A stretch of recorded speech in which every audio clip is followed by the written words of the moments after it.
कौवा और किसान। एक गांव में एक मेहनती किसान रहता था। उसका नाम रामू था।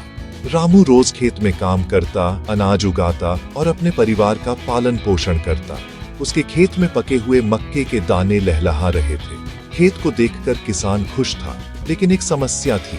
गांव के आसपास रहने वाले कौवे मक्के के दाने चुगने आ जाते थे। किसान ने कई बार कौवों को भगाया, लेकिन वे बार बार लौट आते। उनमें से एक चालाक और बूढ़ा कौवा, जिसका नाम काला था, रोज अपने झुंड के साथ खेत में उतर आता। एक दिन किसान ने सोचा, अगर मैं ऐसे ही डराता रहूंगा तो फसल बचाना मुश्किल है।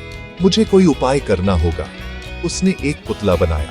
पुराने कपड़े पहनाकर, टोपी पहनाकर और चेहरे पर मिट्टी का मुखौटा लगाकर पुतले को उसने खेत के बीचों बीच खड़ा कर दिया। अगले दिन सुबह काला कौवा अपने साथियों के साथ खेत पर आया। दूर से पुतले को देखकर उसने सोचा, अरे आज किसान यहीं खड़ा है, पास जाना ठीक नहीं।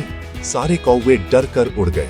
किसान दूर से ये देखकर मुस्कुराया। कुछ दिन तक पुतले से फसल सुरक्षित रही, लेकिन धीरे धीरे काला कौवा समझ गया कि यह तो बस एक लकड़ी का ढांचा है, कोई आदमी नहीं। उसने अपने दोस्तों से कहा, डरने की जरूरत नहीं, ये हमें पकड़ नहीं सकता।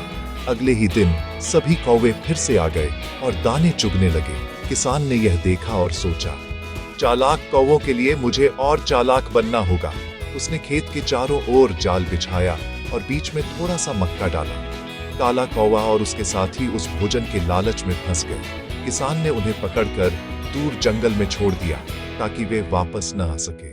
उस दिन के बाद रामू की फसल सुरक्षित रही और उसने एक बात सीख ली, सिर्फ डराने से नहीं, सूझबूझ और मेहनत से ही मुश्किलों का हल निकलता है। अगर आप चाहें तो मैं इस कहानी को बच्चों के लिए और हल्की फुल्की नैतिक कहानी के अंदाज में भी दोबारा लिख सकता हूँ। क्या आप चाहेंगे कि मैं वैसा संस्करण तैयार कर दूं?